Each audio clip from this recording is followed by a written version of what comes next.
찾으셨으면 디모데 전서 6장 1절에서 10절을 교독합니다. 무릇 멍에 아래에 있는 종들은 자기 상전들을 범사에 마땅히 공경할 자로 알지니 이는 하나님의 이름과 교훈으로 비방을 받지 않게 하려 함이라. 믿는 상전이 있는 자들은 그 상전을 형제라고 가볍게 여기지 말고 더 잘 섬기게 하라. 이는 유익을 받는 자들이 믿는 자요 사랑을 받는 자임이라. 너는 이것들을 가르치고 권하라. 누구든지 다른 교훈을 하며 바른 말 곧 우리 주 예수 그리스도의 말씀과 경건에 관한 교훈을 따르지 아니하면 그는 교만하여 아무것도 알지 못하고 변론과 언쟁을 좋아하는 자니 이로써 투기와 분쟁과 비방과 악한 생각이 나며 마음이 부패하여지고 진리를 잃어버려 경건을 이익의 방도로 생각하는 자들의 다툼이 일어나느니라. 그러나 자족하는 마음이 있으면 경건은 큰 이익이 되느니라. 우리가 세상에 아무것도 가지고 온 것이 없음에 또한 아무것도 가지고 가지 못하리니 우리가 먹을 것과 입을 것이 있은즉 족한 줄로 알 것이니라. 부하려 하는 자들은 시험과 올무와 여러 가지 어리석고 해로운 욕심에 떨어지나니 곧 사람으로 파멸과 멸망에 빠지게 하는 곳이라. 사랑함이 일만하게 뿌리가 되나니 이것을 탐내는 자들은 미혹을 받아 믿음에서 떠나 많은 근심으로써 자기를 찔렀도다. 아멘. 우리가 계속해서 디모데 전서를 묵상하고 있습니다. 오늘 본문에서는 이 바울이 이 두 가지를 다루는데요. 첫째는 종과 상전과의 관계입니다. 두 번째는 거짓 교사들의 문제인데요. 그런데 이 두 주제는 이렇게 생각할 수가 있어요. 이 권위에 반응하는 바른 자세라는 것이죠. 권위. 우리는 모두 다 권위 아래에 있습니다. 학생들은 선생님 권위 아래에 있고, 이 가정에서는 부모님 권위 아래에 있는 것이죠. 직장에서는 상사의 권위 아래에 있습니다.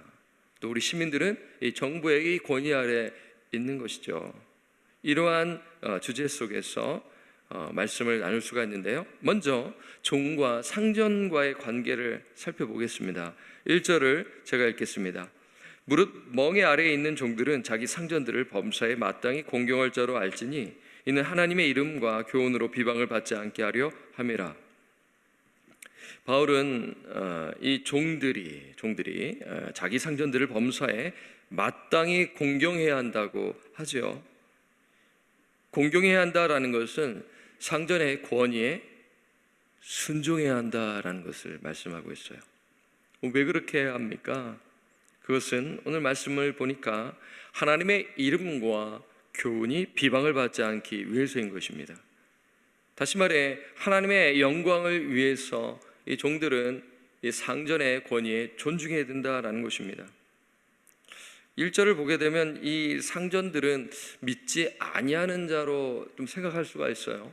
우리가 2절을 보겠지만 거기서는 이제 믿는 상전이라고 하거든요. 오늘 이 1절 말씀을 우리에게 적용하면 어떻게 적용할 수 있을까요? 직장에서 상사의 권위를 존중하는 것이죠. 상사가 불법이나 부도덕한 일을 시키지 않는 한 직원은 최선을 다해 일하고 상사의 권위를 존중해야 합니다. 나와 스타일이 다르고 여러 가지 방식이 다르더라도 상사의 권위에 존중하며 일을 감당해야 한다라는 것입니다. 왜 그렇게 합니까? 오늘 이 말씀에 비추어서 볼 때 복음 전도를 생각할 수 있지 않겠어요? 상사가 예수를 믿지 않는다면 이 부하 직원은 상사의 권위를 존중하고 열심히 일하면서 그러다 복음 전도의 기회를 하나님께서 주세요. 그때 이 관계가 잘 형성되고 궁금해하는 것이죠. 왜 이렇게 열심히 하지? 그러면서 이제 대화 속에 제가 예수를 믿고 있습니다 라면서 자연스럽게 예수님의 복음을 전하게 되는 것입니다. 진리의 말씀을 나누게 되는 것이죠. 그리고 바울은 믿는 상전을 모시는 종들을 더 잘 섬기라고 디모데에게 가르치고 있어요. 자, 2절을 우리 함께 읽어볼까요? 시작. 믿는 상전이 있는 자들은 그 상전을 형제라고 가볍게 여기지 말고 더 잘 섬기게 하라. 이는 유익을 받는 자들이 믿는 자요 사랑을 받는 자임이라. 너는 이것을 가르치고 권하라. 바울은 이 종들에게 상전이 그리스도인일수록 더 잘 섬기고 존중하라고 가르치고 있어요. 그러니까 이것도 쉽게 말씀드리면 상전의 권위를 존중하라는 것입니다. 왜 그렇습니까? 2절에 보니까 그 이유가 나와 있네요. 그들이, 이 상전들이 예수님을 믿는 자이고 또 사랑을 받는 자이기 때문인 것이죠. 영적 가족이기 때문에 이 믿는 상전을 더 존중히 여기고 더 잘 섬기라고 말씀하고 있습니다. 오늘 말씀을 적용하면 일하는 현장에서 그리스도인 상사를 만나게 되는 것이죠. 그러면 이 상사의 권위를 존중해야 된다는 것이에요. 최선을 다해 상사를 섬겨야 하는 것입니다. 그런데 어떤 사람은 상사가 그리스도인이고 너무나 인격적이에요. 쉽게 말해 너무 착한 거예요. 그렇게 되면 어떻게 해요? 우리 사람의 마음이 좀 이용하려 하고 이거 그냥 넘어가 주지 않아? 이런 생각을 갖게 될 수가 있잖아요. 그러니까 상사의 인내심과 호의를 이용하려는 것이죠. 그럴 경우 어떻게 됩니까? 관계가 나빠지게 되는 것이죠. 하나님의 영광을 가리우게 된다라는 것입니다.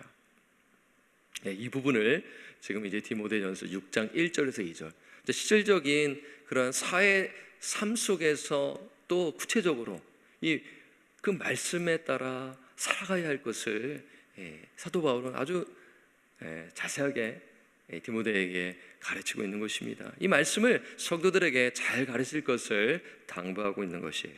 이제 바울은 두 번째를 다루는 것입니다. 두 번째는 무엇이냐면 거짓 교사들의 문제인 것입니다.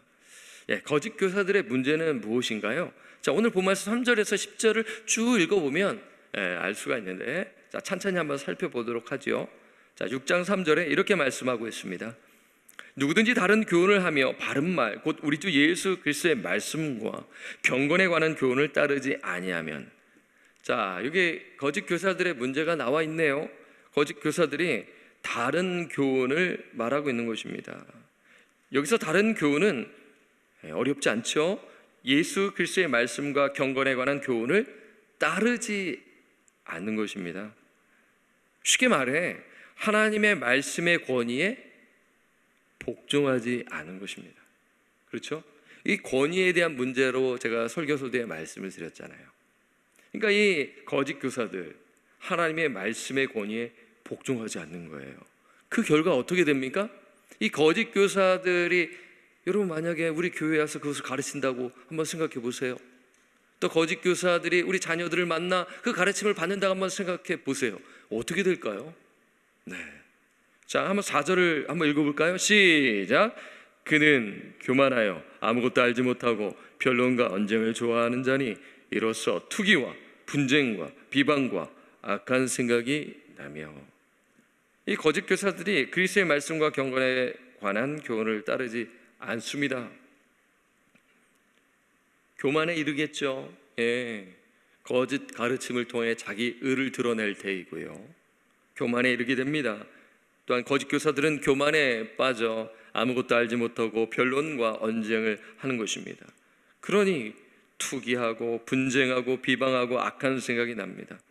한마디로 거짓 교사들은 교회를 분열시킵니다. 진리를 떠나게 하는 것이죠. 이것이 거짓 교사들의 문제입니다. 그리고 5절을 한번 볼까요? 자, 5절에도 계속해서 나와 있죠.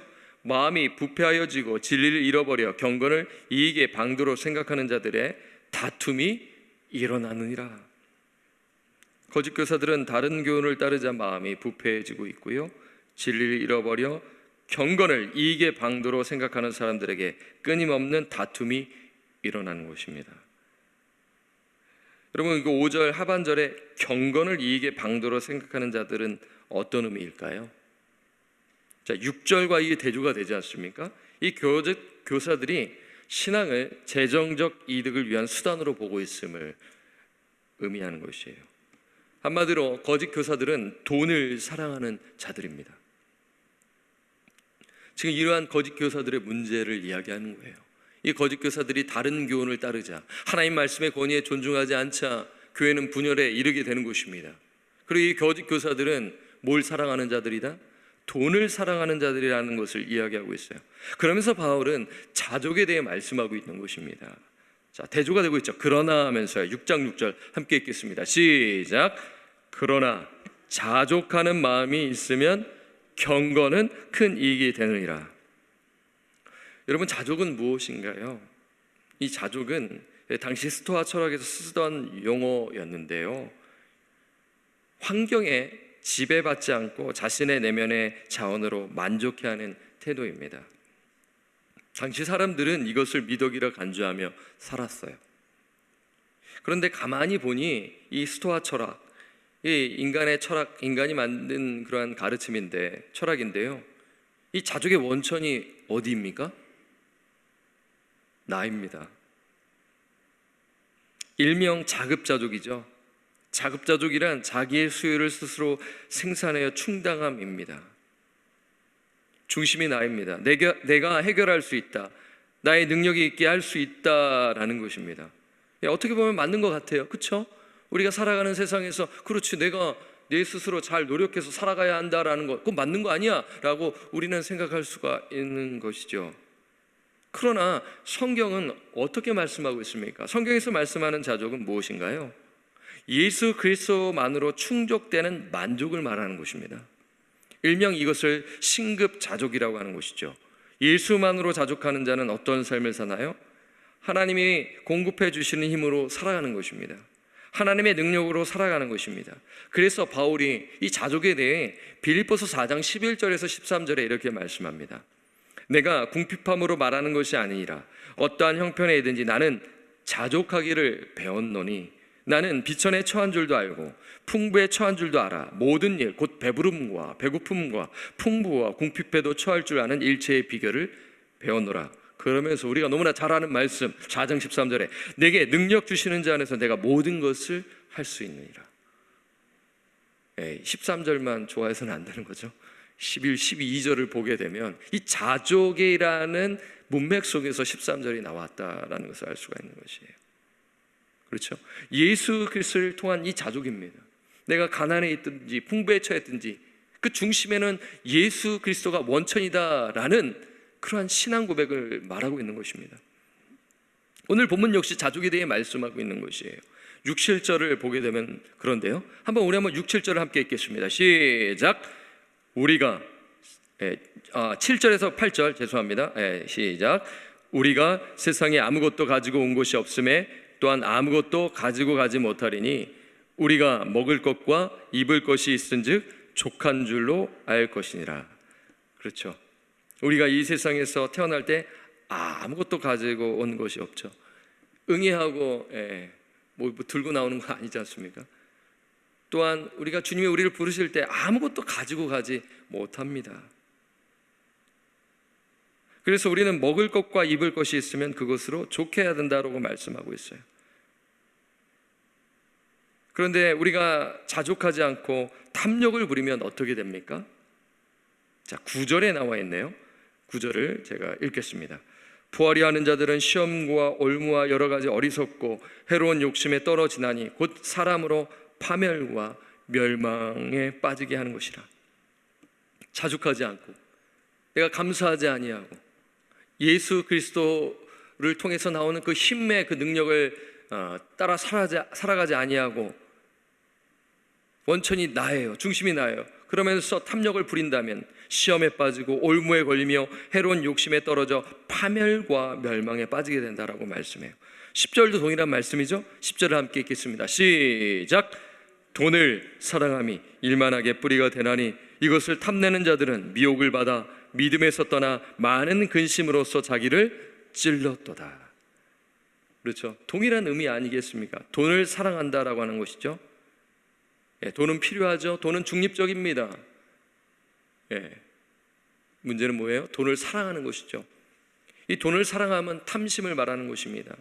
탐심은 우상숭배이죠. 탐심에 빠지게 되면 하나님을 버리고 부에서 만족과 안전을 구하게 되는 것을 말해요.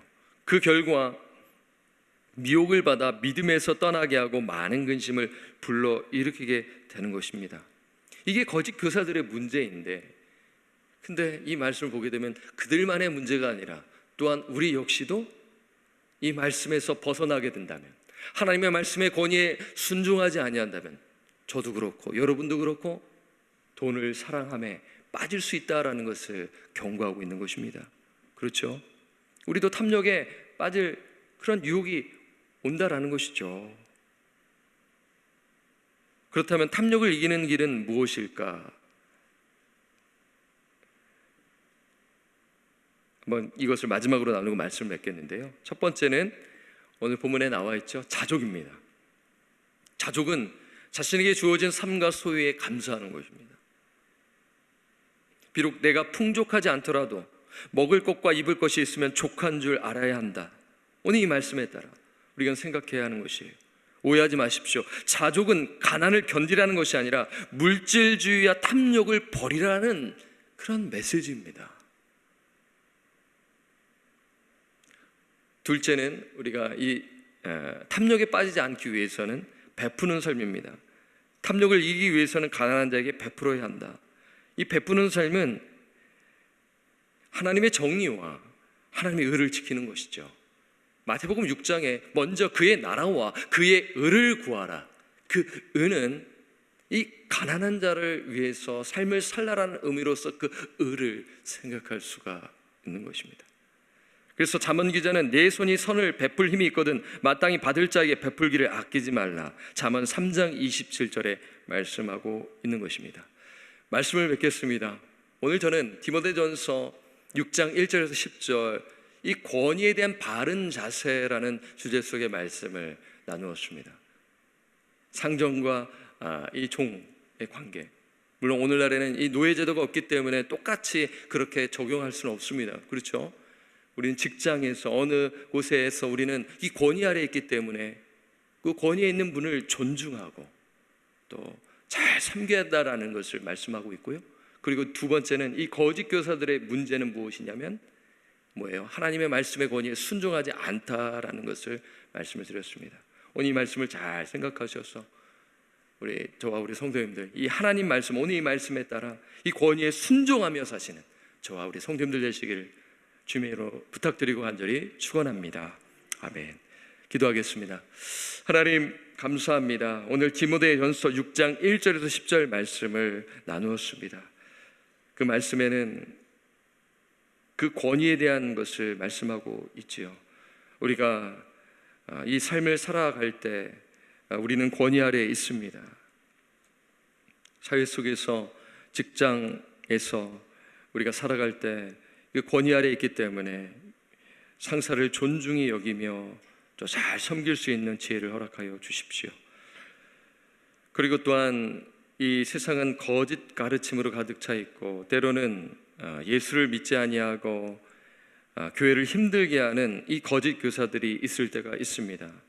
우리가 진리를 분별케 하시고 거짓 진리를 분별케 하여 주시사 바른 교훈, 하나님의 말씀의 그 권위를 존중하며 말씀 따라 살아가도록 도와주옵소서.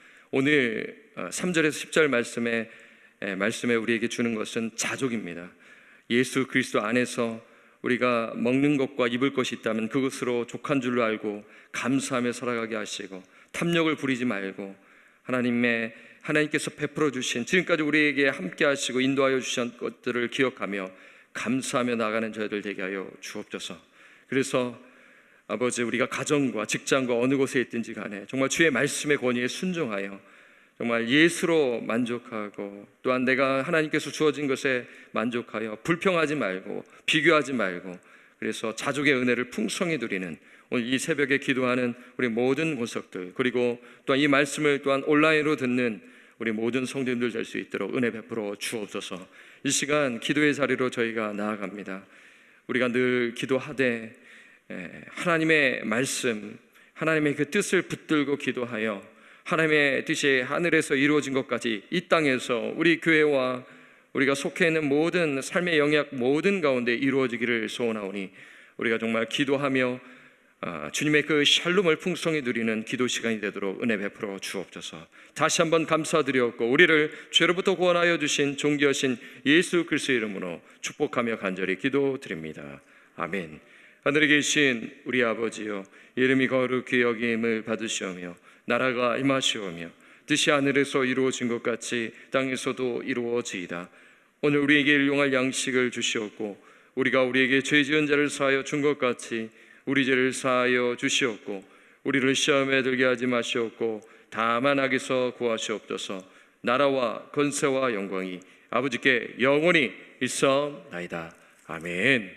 여러분의 기도의 자리로 나아가시도록 하겠습니다.